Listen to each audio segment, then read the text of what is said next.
대변인이니까 그래도 당에 취합되는 이런저런 정보가 있을 거 아니에요. 예. 우리 시청자 여러분께 단물까지 다 빼주고 가세요. 알겠습니다. 그래야죠. 하루 남았으니까. 그러니까 두 갈식으로 갈게요. 네. 두 갈식. 저 두 갈식 좋아합니다. 기사도 두 갈식으로 써야 되는데 워낙에 뭐 글마다 사람마다 하는 소리가 다 달라서 그러는데 대변인님 어떻게 예상하세요? 저는 4대 4로 보고 있던 기존의 판단을 아직 바꿀 만한 근거를 찾지 못했습니다. 아하. 법조인처럼 표현해 보겠습니다. 4대 4로 판단을 바꿀 만한 근거를 객관적인 증거를 발견하지 못했다. 아직까지. 그러니까 어디서부터 출발을 해야 되냐면 왜 이렇게 갑작스럽게 선고일자를 잡게 되었나? 여기서부터 출발을 해야겠죠. 그러니까 민주당 그 천막 당사 분위기 보면 참 재밌습니다. 그러니까 이틀 전에 헌법재판소가 선고기일 지정한다라고 속보가 나왔을 때 갑자기 40여 명을 촉구를 하다가 놀라가지고 깜짝 놀라서 갑자기 이렇게 분위기를 살피다가 박수 한번 칩시다. 박수 막 치거든요. 그때 저기 한덕수 대행 사무실 그러니까 정부청사 앞에서 막 뭐 이런저런 얘기 막 하고 있다가 갑자기 분위기가 이렇게 된 거 아니에요? 박수를 막 치면서 이게 선고일자를 지정한다라고 했지 파면한다라고 한 것이 아닌데 갑자기 막 박수를 쳐요. 그러니까 민주당은 4월 18일 이후까지 이 선고가 늘어질 수도 있다라는 거를 전제하고 온갖 무리수를 동원을 했잖아요. 뭐 헌법재판관들 임기 연장을 한다든지 뭐 권한대행 강제로 임명을 하게 법을 만든다든지 뭐 줄탄핵까지 이야기를 하고 마흔역 재판관 임명을 해라 이렇게 압박을 하고 있었다라는 것 자체가 전혀 예상하지 못한 선고 기일 지정이었다.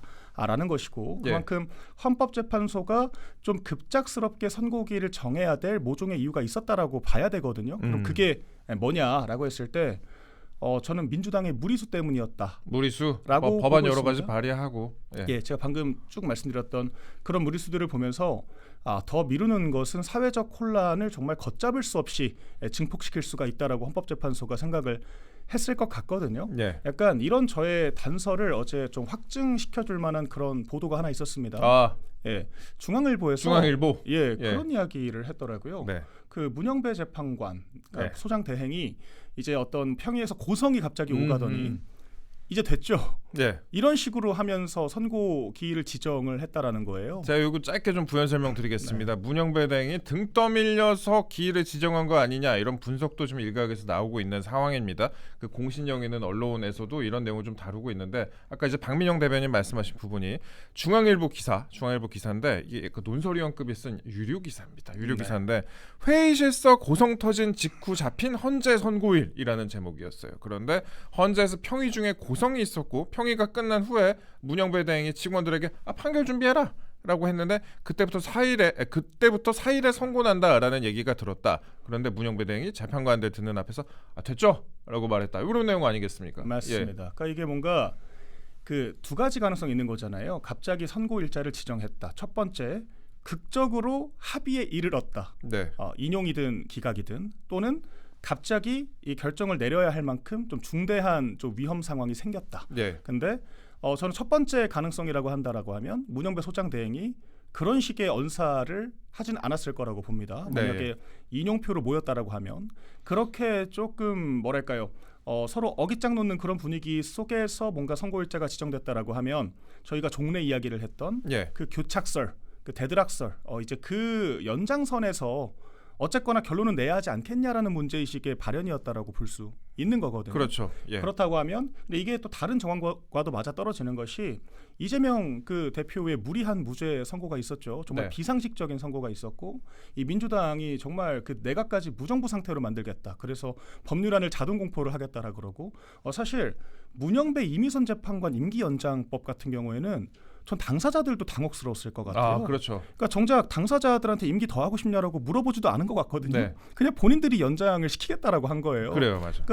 그래서 이런 뭐 그 문영배 이미선 재판관이 상당히 나쁘끄러워했다 이런 얘기까지 돌지 않습니까? 저 같아도 그럴 것 같아요. 이제 퇴임 앞두고 있는데 갑자기 민주당의 니즈에 따라서 일 더 하라고 하면 더 하는 건가요? 퇴임 앞두고 여러 가지 계획이 있을 거 아니에요. 보통 이제 이 정도 복잡한 일 겪었고 그 다음에 또 여태까지 10년 동안 일했으면 어디 크루즈 여행도 가고 싶고 이제 이 세상을 좀 떠나고 싶다. 그 좀 복잡한 세상을 좀 떠나고 싶다. 이런 생각을 했을 텐데 너 6개월 더 해라.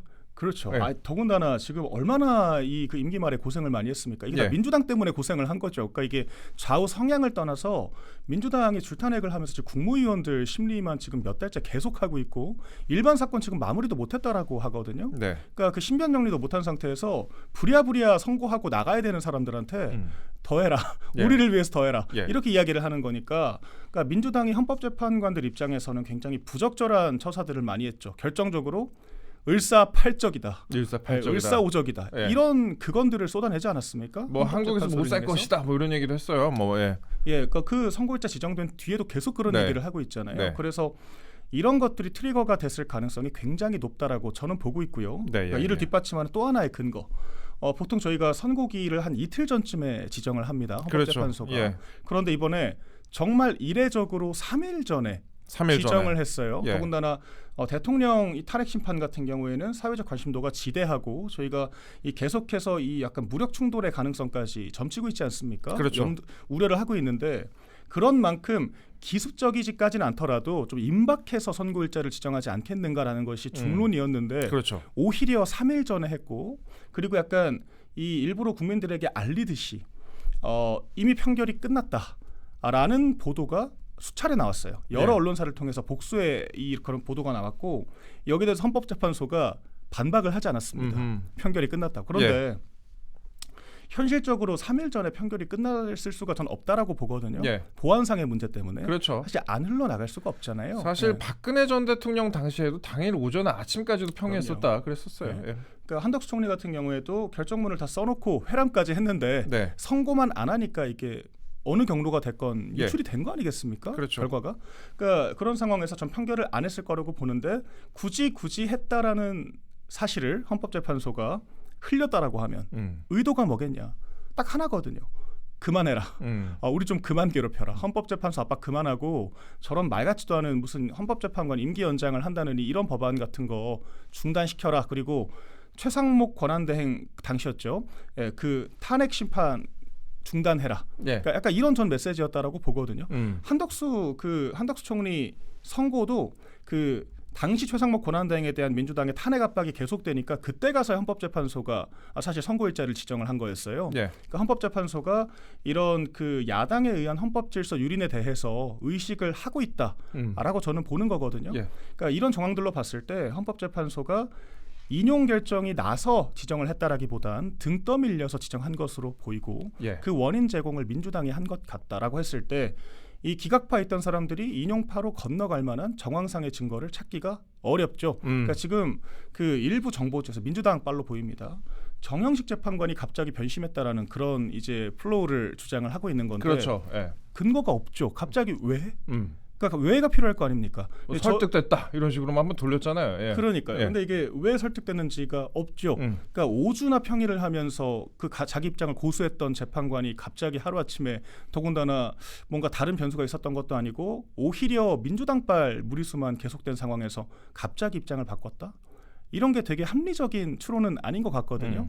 그래서 이제 제가 추론하는 것은 민주당의 잇따른 무리수 때문에 또한 이미선 문영배 재판관의 퇴임 일자가 다가온 상황에서 5주나 평일을 했다. 그런데 더 미룰 만한 명분이 없었고 이 기각파들의 심기가 굳어진 상황에서 결과적으로 각자 알아서 판단을 하자라고 결론을 내린 것이 소장대행에 됐죠. 라는 이 두 글자에서 저희가 추론할 수 있는 내용이다. 저는 그렇게 보고 있습니다. 네, 여기서 한번 짧게 짚고 넘어가겠습니다. 좀 댓글 좀 보니까 좀 잘못 알고 계시는 분이 있는 것 같은데 그 우리 대변인님 또 누구 딸 아니냐 뭐 누구 빠 아니냐 이러는데 한 딸이요? 아직도 그런 얘기를 그 방송 나온 다른 영상 보시면은 뭐 좀 잘 아실 수 있을 겁니다. 제가 짧게 좀 이렇게 말씀드렸습니다. 방송에 집중해 주십시오. 그리고 제가 어제 저도 여러 가지 연락을 받았습니다. 저녁에 여러 가지 연락을 받았는데 뭐 한쪽에서는 4대 4다, 뭐 한쪽에서는 뭐 그 반대 얘기를 하는 분들도 있었고 그래갖고 사실 기자들 사이에서도 지금 뭐 이 얘기도 나오고 저 얘기도 나와요. 그 언론계 얘기를 짧게 좀 말씀을 드리자면은 언론계에서 이제 정확하게 어느 정도 취재가 됐다고 쳐요. 그러면 무조건 속보 띄웁니다. 이거는 맞습니다. 언론계는 하나라도 알면은 무조건 당장 써버려야 돼요. 그 누구 남이 쓸까봐 마음이 불안불안하기 때문에 그러니까 지금 나오는 얘기는 언론계에서도 지금 정확하게 좀 맥을 짚지 못하고 있다. 지금 여러 가지 방안을 여러 가지 시나리오에 대해서 언론계도 다 생각을 하고 있다 이렇게 말씀을 좀 짧게 드리고요. 어젯밤에 법조계에서 많이 나온 얘기가 하나 있습니다. 기각을 각하로 조정을 해서 그러니까 재판관들이 기각 입장을 각하로 조정을 해서 각하 세표가 나온 거 아니냐 이런 얘기가 있었습니다. 물론 저희가 이렇게 다뤄보는 건 예측의 영역입니다. 직접 헌재에서 저희가 보고 나오지 않은 이상 지금 누구도 확언할 수가 없어요. 그러니까 일단 드러난 상황을 토대로 예측을 말씀드리는 걸 강조를 드리고 법조계에서 많이 나온 이 각하설 이거에 대해서 설명 좀 부탁드릴게요. 네, 그러니까 저도 4대4라고만 말씀드렸고 네. 전 기각이 더 바람직하다라고 봅니다만 네.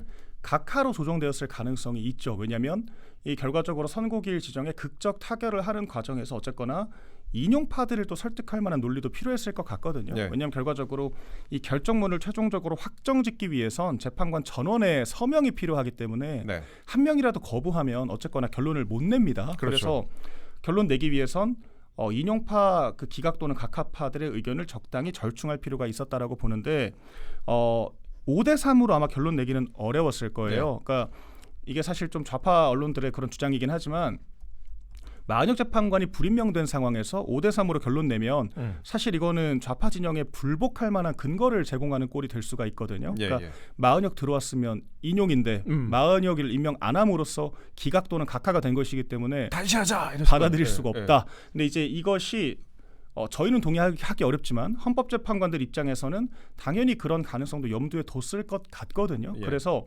최대한 4대4 또는 6대2, 8대0 이런 결론을 도출을 하고 싶었을 것 같습니다. 그렇다면 마지막 한 표가 기각 또는 각하파로 가서 4대4 구도가 굳어지게 하기 위해서는 뭔가 당근을 또 제시를 했었어야 될 거 아니에요. 그렇죠. 근데 기각만은 안 된다.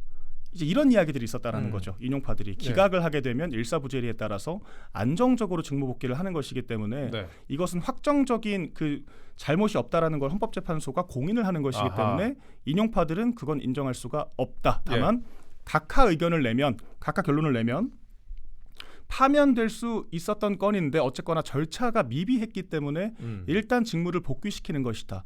사실 무승부 선언을 하겠다라는 거거든요. 비긴 걸로 하지 않을래? 뭐 이런 거죠. 무승부로 하지 않을래? 지금 그거인 거죠. 그러니까 그렇게 됐을 때는 이제 국회로 공을 돌리는 겁니다. 그럼 국회가 이 건에 대해서 재표결을 할지, 그러니까 그런 절차적인 하자를 절충을 보완을 해서 재표결을 할지 아니면 다시 윤 대통령이 직무복귀를 해서 좀 정치적으로 풀어나갈지에 대해서 고민을 하게 되겠죠. 다시 여의도의 시간이 오게 되겠죠. 그래서 그런 것들을 염두해서 4대4설이 전 나름 설득력이 있다라고 봤습니다. 4대4 각하설이 설득력이 있다라고 봤고요. 그러니까 결론적으로는 이제 기각파들이 조금 더 목소리에 힘이 있었다라고 그러면 4대4 기각이 낫겠지만 이게 막판 극적인 이 선고일자 합의를 위해서 서로 절충하는 과정이 있었다라고 그러면 각하도 충분히 가능성이 있어 보인다. 그런 해석입니다. 그런 해석이 있었고 그리고 우리가 여기서 또 하나 좀 직간접적으로 예측해 볼 수 있는 부분이 또 있습니다. 여야의 반응인데 솔직히 어제 여당 지도부 반응을 보니까 나 진짜 모르는 것 같아요. 다이렉트로 들은 게 전혀 없는 것 같습니다. 그냥 원론적인 반응, 원론적인 소리만 했는데 이게 왜 제가 이런 말씀을 드리냐? 그 야당하고 여당의 좀 기류가 많이 달랐어요. 이재명 대표가 어제 결과에 승복하냐라고 기자가 물으니까 승복은 윤석열이 하는 것이다.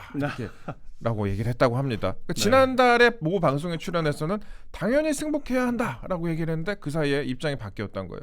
민주당 패턴을 보면 우리가 약간 읽을 수는 있잖아요. 그렇죠. 그러니까 이게 그 3일 전에 정보지가 하나 돌았잖아요. 그러니까 선고일 지정 하루 전날 정청래 법사위원장이 그 선고일자를 통보를 받고 이거를 이재명한테 보고를 했는데 이재명이 경로를 했다더라고요. 당직자들 초비상이다. 그러면서 4대4를 막지 못했다. 이제 이런 내용이었어요. 이재명 경로 4대4 막지 못했다. 4일에 한다. 이 세 개였는데 일단 4일에 한다가 들어봤죠. 맞습니다. 그리고 또 재밌는 것이 당일 그런 정보지가 도니까 일부 기자들이 취재를 한 거예요. 정청래한테 전화를 해서 사실이냐 그랬더니 극구 부인을 하더랍니다. 당일에는 그러니까 그 정보지가 돌던 당일날. 근데 다음 날 본인이 먼저 SNS에 올렸어요. 이런 통보를 받았다라고 하고 바로 직후에 헌법재판소에서 날짜를 공식적으로 지정을 해줬단 말이죠. 그리고 이제 그 지정한 그날 다시 취재를 해보니까 사실 미리 받아서 대표한테 보고한 건 맞다. 여기까지는 시인을 했다고 합니다. 이건 언론사 취재를 한 내용이기 때문에 그러니까 팩트가 하나 늘어났죠. 미리 받아서 보고를 한 것까지는 맞다. 근데 이제 그 아래 내용들 4대4였고 경로를 했고 당직자들이 초비상이다. 이제 이거는 아직 알 수는 없습니다. 예. 네. 그런데 저는 이런 생각이 좀 들었어요. 그게 7시에 보고를 했다라 그랬는데 네. 그 정보지가 돌아다닌 게 8시부터 돌았거든요. 그렇죠. 예. 이거를 여당이나 용산에서 캐치해서 돌렸을 수가 없거든요. 이거는 예. 용산 출신이니까 잘 아실 거 아니에요. 예. 그 정도 정보력이 용산은 그 정도의 정보력이 없고요.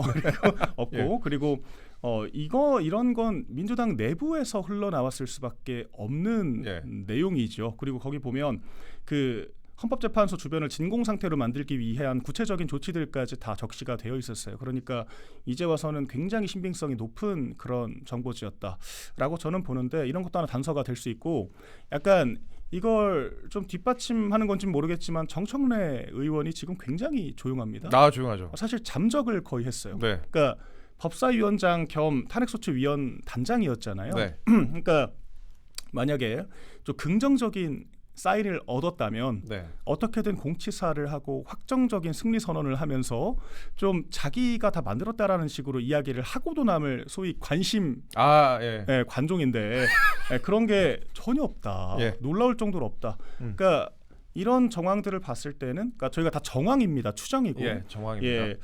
민주당 측에서는 상당한 불안감과 전운이 감도는 것도 사실이고요. 저희 당 같은 경우에는 사실 저랑 같은 비슷한 생각이실 것 같아요. 약간 네. 저희는 기존에도 교착설을 주장을 꾸준하게 했었고 예. 이제 그 교착설이 언론 보도를 통해서 어느 정도 사실로 가시화가 되지 않았습니까? 그 뒤로 이제 선고일자 지정까지 특별하게 저희의 심증을 바꿀 만한 새로운 정황이 없었어요. 그러니까 제가 말씀드린 것들을 똑같이 언어로 표현 안 하더라도 아마 비슷하게 느끼고 계실 것 같습니다. 그래서 저희는 당연히 승복을 해야죠. 기각될 거라고 생각하니까 이제 이런 식의 좀 자연스러운 흐름으로 가는 것 같습니다. 예. 그러니까 지금 대변인 말씀을 들어보니까 가슴이 살짝 또 웅장해지긴 하는데 일단 침착해야 된다. 침착해야 된다 그 말씀을 드리고 항상 매사에 침착해야 된다 말씀을 드리고 근데 이제 민주당은 국민의힘하고는 약간 다른 부분이 있어요. 그러니까 모 재판관의 남편과도 충분히 연결되려면 그렇죠. 연결될 수 있는 연결고리가 있고 그다음에 또 지금 국회 대리인단도 그렇고 민변 출신들도 많이 있잖아요. 그리고 지금 이제 흔히 이른바 이제 우리법 사인방, 문영배 사인방을 그렇죠. 통해서 뭐 외부로 유출될 수도 있는 것 아니냐라고 일각에서 의혹을 제기도 하고 그랬으니까 솔직히 국민의힘이나 용산에 비해서는 정보력이 조금 더 뛰어나지 않을까 하고 많은 분들이 예상하고 있습니다. 저도 예. 그렇게 보죠. 사실 이 우리법연구회를 비롯한 좌파 카르텔이라는 것은 일종의 혁명군 같은 개념이기 때문에 그러니까 거의 동지적으로 움직이겠죠. 물론 그 사실 현 재판관 중에서 이재명이 임명한 사람은 정계선밖에 없기는 합니다. 그러니까 문영배 이미선 재판관도 엄밀히 따지면 문재인 쪽 사람에 가깝죠. 그래서 연결고리가 있다라고 하면 정계선 재판관 정도는 가능하지 않을까라고 저도 조심스럽게 추측을 해보는데 예측을 해본다. 해보는데 사실 말씀하신 것처럼 저희는 연락이 닿는다라고 해도 연구관 정도겠죠. 그래서 좀 더 직접적으로 정보를 얻을 수 있는 쪽이 민주당인 거는 만약 누군가 있다라고 하면 맞다라고 저도 보는데요. 그렇게 봤을 때 이제 민주당의 이런 아까 말씀하신 갑자기 승복은 윤석열이 하는 것이다. 호칭도 빼버리고 그냥 윤석열이 하는 것이다. 이렇게 약간 좀 공격적인 언사를 했단 말이죠. 그러니까 사실 얼마 전에는 방송에 나와서 좀 면피성이긴 하더라도 당연히 승복을 해야 하는 것이죠라고까지 이야기를 했었는데 말이 바뀌었다. 근데 그 사이에 뭔가 그 심증을 뒤바꿀 만한 그런 정황 증거나 정보들이 있었다라고 볼 수 있는 정황이 맞다라고 저도 보고 또 이제 민주당에서 벌써부터 불복 릴레이가 이어지고 있어요. 막말 릴레이. 막말 릴레이 헌재에 대한 약간 협박성 발언까지도 좀 나오고 있습니다. 그렇죠. 일단 박지원 의원이 기각 각하내는 헌법재판관들은 역사적 죄인이자 제2의 이완용으로 자자손손이 대한민국에서 못 산다. 라고 얘기를 했고 김용민 의원이 기각 의견 내는 재판관이 있다면 역사에 두고두고 죄인 개인의 법조 생활에도 크게 불명예로 남을 것. 이거는 좀 협박주다. 맞죠. 거기에 이제 백혜련 의원 같은 경우에는 제2의 4.19 혁명이 벌어질 것이다. 그러니까 이거는 뭐 사실 시민 사회를 좀 준동해서 뭔가 제도권을 물리력으로 전복을 시키겠다는 이런 식의 경고장을 날린 것이고 이재명 대표는 한술 더 떠서 유혈 사태를 언급을 했죠. 그러니까 이런 것들은 법적인 불복 그런 얘기를 한 것을 넘어서 우리가 이 시민 사회를 끌어들여서 이 제도권의 모든 룰과 규칙을 부정하겠다라고 이야기를 하는 것과 다르지 않기 때문에 왜 이런 무리수를 둘까? 사실 이런 것들이 어떤 민주당의 그런 조바심의 발로라고도 볼 수 있다라는 거죠. 네. 예, 그렇습니다. 그렇게 저희가 짧게 좀 달아봤고 지금 그 와중에 최상목 부총리 탄핵 소추안을 또 국회 본회의에 보고를 했습니다. 야당이 보고를 했는데 표결은 일단 보류를 했지만 마은혁 임명 촉구 결의안도 또 어제 채택을 하기도 했습니다. 이런 부분도 좀 마찬가지로 볼 수 있을 것 같아요. 아까 저희가 말씀드린 부분과 마찬가지로 볼 수 있을 것 같은데 이게 그러니까 좀 유심히 봐야 되는 게 정확한 정보를 입수 못했다라는 부분으로도 해석할 수 있고 아니면 또 아까 이제 말씀드렸던 결의안이나 또 임명 촉구 결의안이나 그다음에 뭐 탄핵소추안 보고하고 이런 게 대통령이 만약에 복귀를 하더라도 앞으로 줄탄핵 기조를 이어가겠다. 앞으로도 줄탄핵, 재탄핵 기조를 이어가겠다. 이렇게 해석되는 대목 아니겠습니까? 맞습니다. 저는 지금 민주당의 행보와 그 지지자들의 반응을 보면서 진짜 이 나라에 중도는 없구나라는 생각을 확신하게 된 것이 제가 바로 들어오기 직전에 데일리한 여론조사를 봤어요. 오늘 아침 바로 나온 건데 예. 줄탄핵이 옳다라고 이야기하는 사람이 40%. 예. 옳다라고 합니다. 행정부 마비 사태가 도래하는 것이 맞다. 예. 반대 의견이 41%였어요. 네. 그러니까 저는 이렇게 사실 근데 행정부를 이거 법의 탈을 쓴 내란이거든요. 그러니까 합법의 탈을 쓴 내란이다. 왜냐하면 이 국회의 권능이라는 것이 행정부를 견제하라고 있는 것이지 행정부를 파괴하고 정말 마비시켜서 무정부 상태를 만들려고 있는 것은 아니거든요. 이재명 대표의 변호인도 그런 얘기를 페이스북에서 주장을 하지 않았습니까? 내란죄다. 네. 그래서 이게 그 국헌문란의 목적으로 국가 헌법기관의 기능을 마비시키는 행위가 우리가 내란이라고 한다면 민주당이 획책하는 것이 내란인데 내란에 찬성하는 사람이 지금 40%가 있다라는 거예요. 네. 그러니까 민주당이 전혀 저런 행동에 경각심을 느끼지 않는다라는 거죠. 이런 뒷받침이 되고 있기 때문에. 그래서 지금 최상목 최상목 이제 부총리죠. 경제부총리를 예. 이제 와서 탄핵시키면 뭘 어떻게 하겠다라는 거냐. 더군다나 마은혁 재판관 불임명은 헌법재판소에서 탄핵 사유가 아니라고 이미 결론 내지 않았습니까? 그런데 또 오늘 오전 속보가 트럼프 행정부에서 지금 그 상호관세 25%. 그렇죠. 저희가 EU나 다른 중국 비슷한 나라들보다 더 많이 지금 부과가 되게 생겼어요. 그러니까 이런 것들이 적극적으로 사전에 교섭을 하지 못했기 때문이라고밖에 볼 수가 없는 건데 이거는 경제부총리가 단독으로 이 외교 안보와 경제 현안을 단독으로 다루게 되면서 발생한 국정 공백이라고밖에 볼 수가 없는 거거든요. 그렇죠. 지금도 한덕수 총리 권한대행 이제 복귀를 했는데 트럼프 행정부와 관계가 복원되기도 전에 벌써부터 탄핵 겁박을 하고 산불재 터졌는데 지금 예산안 합의를 하는 것이 아니라 지금 영수회담을 하자 그래서 마은혁 임명을 얘기를 하겠다라고 하는 게 지금 민주당의 상황이거든요. 그러니까 이런 상황에 대한 지금 경각심이 전혀 없다. 그러니까 민주당 지지층이라고 봐야겠죠. 지금 한덕수 대행이 참고로 지금 한덕수 대행이 오늘 오전에 긴급 경제 안보 전략 TF 회의를 열었습니다. 그러니까 미국의 상호 관세 관련해서 지금 대행안에 논의를 하고 있다. 짧게 좀 말씀을 드리고요. 이런 상황인데 지금 뭐 재탄핵한다, 줄탄핵한다 하고 있다. 일단 보고를 했으니까 72시간 안에 또 이제 의결을 해야 되지 않겠습니까? 근데 민주당이 이렇게 저질러 놨는데 의결을 안 할까요? 그러니까 저는 하고도 남을 거라고 보거든요. 그러니까 4월 4일 결과가 어떠냐에 무관하게. 그러니까 이런 상황을 봤을 때 정말 이게 국정에 대한 전혀 그런 문제의식이 없다. 잘해야 한다는 생각이 없고 그러니까 이런 상황에서 제가 그래서 헌법재판관들도 위기의식을 느꼈을 거라고 보는 겁니다. 국민들만 느끼는 것이 아니라 헌법재판소는 헌법 질서를 수호하기 위해서 존재를 하는 거거든요. 그런데 지금 이런 게 위헌 정당이지 뭐겠습니까? 그러니까 위헌 정당의 수발을 들기 위해서 존재하는 기관이 아니거든요. 그렇기 때문에 중단해라, 이제 그만해라라고 제동을 건 것이라고 보고요. 만약 그런 동기의 발현이었다라고 하면 저희가 조심스럽게 저희한테 좋은 결과를 예측할 수도 있겠다. 이제 그런 생각을 같이 해봅니다. 알겠습니다. 저희가 짧게 다시 한번 말씀드리자면 한덕수 대행이 관세 대상 업종 긴급 지원책을 마련하겠다 이렇게 좀 밝혔습니다. TF 회의를 했는데 여러 가지 지금 입장을 밝히고 있는데 이런 내용도 저희가 짤막하게 좀 정리가 된 대로 추가로 중간중간에 말씀을 드리겠습니다. 근데 줄탄핵 얘기를 했으니까 저희가 이에 관련해서 조금만 더 얘기를 나눠보자면은 이번 정부 들어서 윤석열 정부 들어서 줄탄핵으로 혈세가 4억 6,024만 원 쓰였습니다. 어지간한 집 한 채 쓰였어요. 혈세가 쓰였는데 이 대통령 탄핵 심판 관련해서 국회에서 이번에 윤석열 대통령 탄핵 심판 관련해서 국회에서 1억 1,000만 원을 변호사비로 썼다고 합니다. 저희가 중간중간에 사진 좀 띄워드릴 건데 가장 많이 수임한 변호사가 5,500만 원을 수임을 했습니다. 노희범 변호사라고 이거 그러니까 아까 지금 헌재 연구관 출신인데 노희범 변호사가 그 어지간한 대기업 초임보다도 한참 많은 5,500만 원을 좀 수임을 했습니다.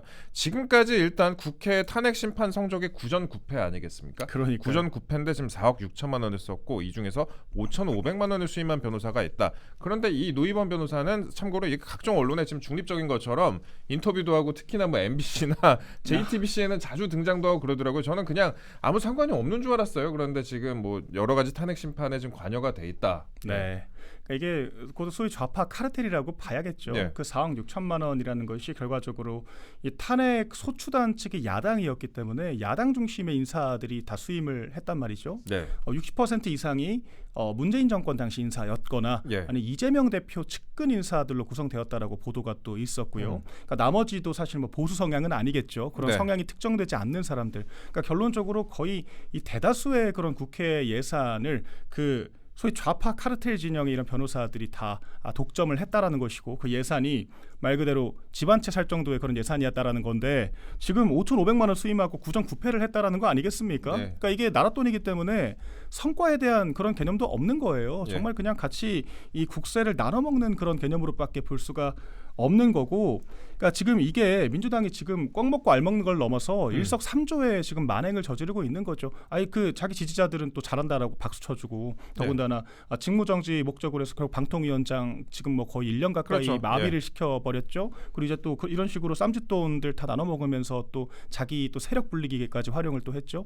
그러니까 그런데 이제 그 구전 9패에 대한 책임은 또 아무것도 안 지고 있잖아요. 그러니까 이게 얼마나 지금 무도한 상황이냐는 거죠. 그리고 이게 그 34명 변호인 34명 중에 민변이나 뭐 참여연대와 직간접적 관련 있는 사람이 최소 22명이다. 네. 라고 보도가 나왔고 그다음에 이 자료가 지금 권성동 원내대표 방에서 나왔는데 국회 사무처가 영업상 비밀이라고 개별 수임료 공개를 또 거부했었다 이런 식으로 또 네. 팀에서 발표를 했습니다. 예. 예. 영업상 비밀일 예. 수밖에 없겠죠. 그 사람들이 예. 다 용역 거의 뭐 이건 자기 편 그 용역 나눠주기랑 비슷한 그런 상황이기 때문에 네. 공개할 수가 없겠죠. 근데 저희가 예. 또 의석도 없는 상황이라 사실 전폭적인 압박도 못하는 상황이고 사실 좀 많이 답답합니다. 그렇기 때문에 행정부 권력까지 만약에 정말 이재명 민주당에게 넘어가면 이건 진짜 파국이다. 예. 이런 생각을 전 다들 하실 것 같습니다. 예. 그리고 제가 하나 더 여쭤보고 싶은 부분이 요즘에 이제 뭐 윤석열 정부 들어서 여러 관료들 중에서 사의를 표명하는 분들도 있는 것 같아요. 보니까 이복현. 최근에 이복현 금감원장이 사의를 표명했다라는 네. 보도가 많이 보도가 됐잖아요. 그리고 뭐 기자회견도 하고 좀 다양하게 활동을 한 것 같습니다. 네. 최근에 뭐 라디오도 나오고 그렇게 하는 것 같은데 어제 이제 CBS 라디오도 나오고 그렇게 한 것 같은데 네. 최상목 부총리가 금감원장 경거망동 말라. 네. 라고 했습니다. 그 뭐 권성동 원내대표도 비슷하게 얘기를 한 것 예. 같은데 이거 어떻게 보십니까? 대단한 경거망동이죠. 그리고 대통령도 나처럼 했을 것이다라는 그런 건 사실 정말 주제넘는 발언이거든요. 예. 더군다나 제가 대통령실에서 정책 담당이었지 않습니까? 네.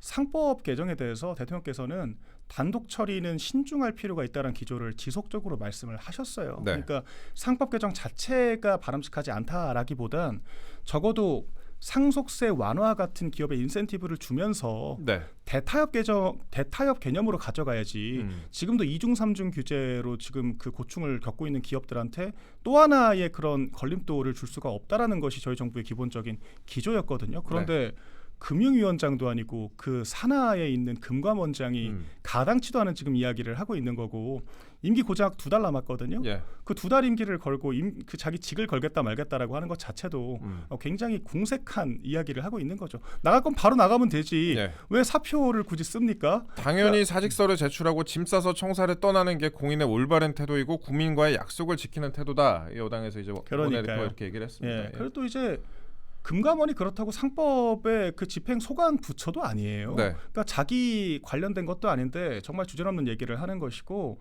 저는 이런 것들이 다 의도가 있는 행위라고 보고 있습니다. 그러니까 최소한 이 정권의 인사라는 것에 좀 디커플링을 하기 위해서 그러니까 약간 이게 좀 검사들 종특 같기도 하고요. 예, 좀 디커플링을 하기 위해서 좀 일부러 좀 건수를 만들고 있다. 상법이라는 건 그냥 하나의 명분일 뿐인 거고 그냥 대충 가져다 붙인 그런 저는 계기라고 보는 거고 원하는 것은 디커플링이고 한 발 더 나가면 정치하고 싶나? 이제 이런 생각까지 가는 거죠. 뭐 그런 생각하시는 분도 좀 있는 것 같습니다. 또 네. 민주당하고 문화가 좀 많이 다른 것 같아요. 그 국힘 그래도 대변인으로 오셨으니까 예. 뭐 평소에 좀 하고 싶은 얘기 좀 있으셨을 거 아니에요. 한번 예. 판에 좀 드리겠습니다. 저희 국민의힘이 사실 이 지경까지 온 데는 정말 이 의리 없고 사람 안 챙기고 이렇게 자기 진영에 대한 그런 로열티가 없는, 사실 지금도 제가 실명 그냥 거론할게요. 김상욱, 우재중 같은 사람들 국민 추천제로 뜬금없이 데려와서 지금 이렇게 완장질하게 만드는 게 가당키나 합니까? 정상적인 정당인가요? 그러니까 할당제로 들어왔잖아요. 그러니까 본인들 그 당적 간판 빼고 오직 자기 실력으로 그 지역에서 1%는 얻을 수 있는 사람들인가요? 그러니까 당의 그 빚을 안고 들어왔으면 그 당에 대한 최소한의 로열티는 있어야 되는데 품평하듯이 이야기를 하고, 어제 김상욱은 그런 인터뷰 하더라고요. 뭐 그 윤 대통령 탄핵 심판 인용시키는 게 자기 인생의 사명이다. 뭐 사명이다. 경향신문이랑 그렇게 인터뷰를 했어요. 그러니까 이렇게 비정상적인 사람들이 들어오고 정말 당에 헌신한 사람들은 외려 내쳐왔기 때문에 국민의힘이 이렇게 갇혀 있고 발전하지 못하는 것이다. 네, 그렇게 보고 있습니다.